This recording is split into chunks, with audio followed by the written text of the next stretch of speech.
Wa misalun akharu anna nabiyya sallallahu alaihi wasallam ra'a rajulan wa fi yadihi khatamu dhahabin wa khatamu dhahabi haramun 'ala rijali fanaza'ahun nabiyyu sallallahu alaihi wasallam min yadihi wa rama bihi. Wa misalun akharu, contoh yang lain, bahwasanya Nabi melihat seorang laki-laki wa fi yadihi, dan pada jari tangannya memakai cincin emas, sedangkan cincin emas itu haram dipakai oleh laki-laki. Fanaza'ahu, maka Nabi melepas, mencabut cincin itu dari tangan laki-laki itu, kemudian roma bihi, kemudian dilempar. Waqala, Nabi Muhammad SAW berkata, ya'midu ahadukum ila jamratin min narin fayada'uha fi yadihi. Salah seorang di antara kalian bersandar kepada bara batu dari api, lalu dia meletakkan bara itu di tangannya. Itu berarti kan haram nih, api malah ditaruh di tangannya. Walamma in sarafa an-nabiyyu sallallahu alaihi wasallam qila lirrajuli khud khatamaka intafa'a bihi. Kemudian setelah Nabi berkata seperti itu kan, Nabi kan pergi nih. Terus ada orang yang bilang kepada laki-laki itu, ambil cincinmu dan manfaatkanlah. Maksudnya mungkin bisa dijual, asal tidak dipakai di tangannya, nggak dibuat cincin. Faqala wallahi la akhidu khataman tarahahu Rasulullahi. Nah, wallahi, demi Allah, la akhudu, aku tidak akan mengambil cincin yang telah dilempar oleh Rasulullah. Maksudnya ini udah, walaupun cincin emas berharga, tapi kalau Rasul udah, jangan pakai, ini dari api.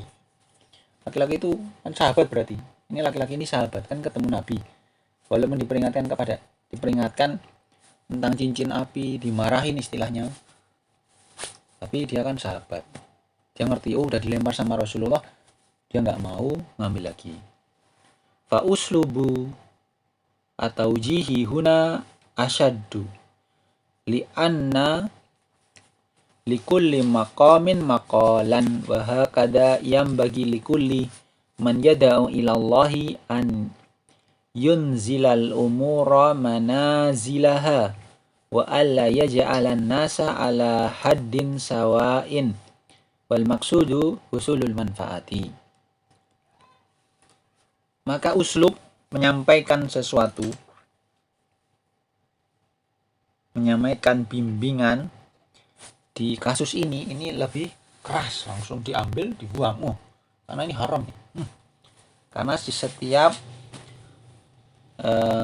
keadaan itu ada perkataan yang harus ada perkataannya tersendiri. Jadi tiap keadaan itu ada caranya tersendiri. Nah, maka demikianlah setiap orang yang berdakwah ya kepada Allah hendaknya menempatkan setiap urusan pada tempatnya dan jangan menempatkan manusia pada hadin sawain, pada posisi yang sama. Orang ini begini, harus kayak gini, caranya sama, padahal orang kan berbeda-beda. Ada yang ditakut-takuti, paham, ada yang harus dikasih yang senang-senang, baru ya gitu. Tiap orang berbeda-beda. Wal maksudu, yang menjadi maksud utama adalah tercapainya manfaat. Sini ada lagi. Wa idza ta'ammalna ma alaihi katsirun minad du'atil yauma wajadna anna ba'dahum ta'khuduhu al-ghirata hatta yanfiran nasa min da'watihi. Jika kita memperhatikan kondisi kebanyakan dai, orang-orang yang menyeru kepada dakwah di hari ini, maka kita akan menemukan bahwasanya sebagian dari mereka itu ta'khuduhul ghiratu, semangat ya. Jadi lebih besar semangatnya, semangat mengajak kepada agama, tapi tidak dibarengi dengan sikap hikmah. Ini kan lagi membahas hikmah. Di hatayan firon nasu, sampai manusia itu lari dari dakwah mereka. Lau wajada ahadan yaf'alu syai'an muharraman la wajad tahu yashharu bihi biquwwatin wa bisyiddatin. Ya, kalau mereka menemukan satu orang berbuat sesuatu keharaman, maka engkau akan mendapati dia akan menegurnya dengan keras dan kasar. Yaqulu, kemudian dia berkata, ma takhafullaha ma takhsyallaha wa ma asbaha dzalika hatta yanfira minhu. Dia berkata, oh, kamu tidak takut sama Allah, kamu tidak tidak takut sama Allah, dan perkataan-perkataan seperti itu sampai orang itu malah lari. Jadi takut itu, waduh, takut. Padahal kan mengajak kepada dakwah, mengajak pada agama. Iya, ya benar, sesuatu itu benar. Misalnya orang lagi mabuk, langsung dipukul, langsung dicambuk. Ya mungkin hukumannya itu, tapi kan harusnya kan kayak misalnya negeri Indonesia kan bukan hukum Islam. Ya harusnya kita pelan-pelan, orangnya kan jadi lembut. Oh ya maaf, bertobat, nanti nggak mengulangi lagi. Daripada jadi takut, kayak gitu sih, agama kok keras sekali. Wada laisa bitayyibin, maka sikap ini bukan sikap yang baik. Lianna hadza yuqabilu biddiddi, maka ini akan menimbulkan pertentangan. Waqad qala Syekhul Islam Ibnu Taimiyah rahimahullahu lamma naqala 'an Syafi'i rahimahullah ma yarahu fi ahli al-kalami hina maqala hukmi fi ahli al-kalami an yadribu bil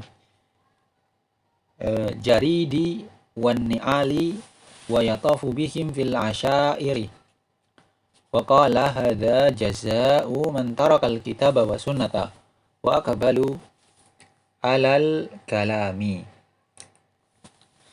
Dan perkataan Syekhul Islam Ibnu Taimiyah ketika menukil perkataan Imam Syafi'i tentang pendapat beliau terhadap ahlul kalam.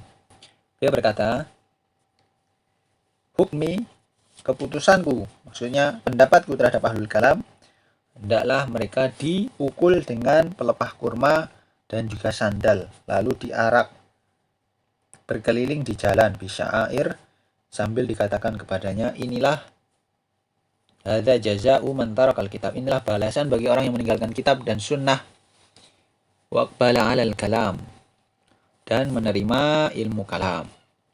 Qala Syekhul Islami innal insana idza nadhara ila haula'i wajadahum mustahiqina lima qalahu Syafi'i min wajhin, walakinnahu idza nadhara ilaihim bi'ainil qadari wal hirati qad istawlat 'alaihim wasyaitanu qad istahwadhu 'alaihim fa innahu yaraqu lahum wa yarhamuhum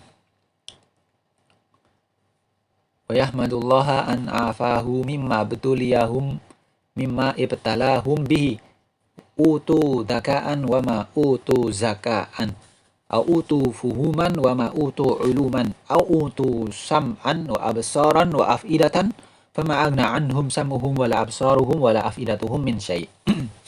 Dan meneruskan Syekhul Islam meneruskan perkataannya, sesungguhnya manusia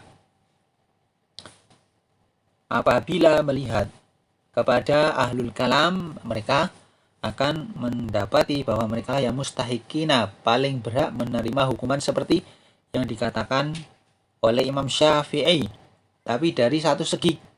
Tapi apabila mereka manusia melihat dengan kacamata takdir dan bagaimana kebingungan telah menguasai mereka, bagaimana syaitan telah mendominasi mereka, maka manusia akan yuraku, akan merasa kasihan, wa yarhamuhum memberikan kasih sayang, mengasihi, serta manusia akan bersyukur kepada Allah karena Allah telah menyelamatkan mereka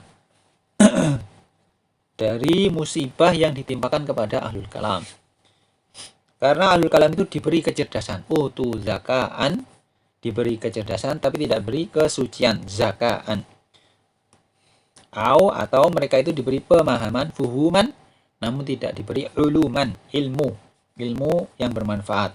Mereka diberi pendengaran, penglihatan, dan hati, tetapi semua itu tidak berguna sedikit pun bagi mereka.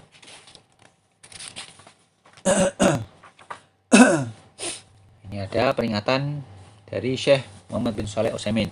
Hakada yang bagi lana ayyuhal ikhwatu an nandura ila ahlil ma'asi bi ainaini. Maka demikianlah hendaknya kita, wahai ayyuhal ikhwah, saudaraku, hendaklah kita melihat kepada pelaku maksiat dengan dua pandangan, ainus syar'i wa ainul qadari, pandangan syar'i dan pandangan takdir. Ainus syar'i ay la ta'huduna fillahi lawmata la'imin kama qala ta'ala 'aniz zaniyati waz zani fajlidu kulla wahidin minhuma mi'ata jaldah wa la ta'khudkum bihima ra'fatun fi dinillah. Artinya kita tidak, ketika pandangan kita dengan pandangan syar'i, maka kita tidak boleh mempedulikan celaan orang yang mencela dalam menjalankan hukum Allah, sebagaimana Allah Ta'ala berfirman tentang wanita dan laki-laki yang berzina. Cambuklah masing-masing dari keduanya 100 kali, dan janganlah rasa belas kasihan kepada keduanya mencegah kamu untuk menjalankan agama Allah. Wa nanduru ilaihim bi'ainil qadari wa narhamuhum wa nuraqqu lahum wa nu'amiluhum bima narahu aqraba ila husulil maqsudi wa zawalil makruhi wa hada min athari talibil ilmi bi khilafil jahili alladhi indahu ghiratun lakin laisa indahu ilmun fatalibul ilmi ad-da'iyatu ila Allah yajibu an yastamila al-hikmata. Pandangan yang kedua, kita memandang dengan pandangan takdir, maka kita akan merasa kasihan dan iba kepada mereka, kepada para pelaku maksiat. Serta kita bermuamalah, berinteraksi dengan mereka dengan cara-cara yang lebih dekat kepada tercapainya maksud dan tujuan dan hilangnya hal-hal yang tidak disukai. Inilah sikap penuntut ilmu yang tentu saja berbeda dengan orang bodoh yang mereka hanya berbuat karena semangat namun tidak ada ilmu. Maka seorang penuntut ilmu dan juga dai yang selalu mengajak kepada Allah, wajib baginya untuk menerapkan sikap hikmah. Baik. Inilah poin yang ke-7. Akan kita lanjutkan dengan poin yang ke-8, yakni bersabar. Penuntut ilmu harus bersabar dalam belajar. Barakallahu fikum.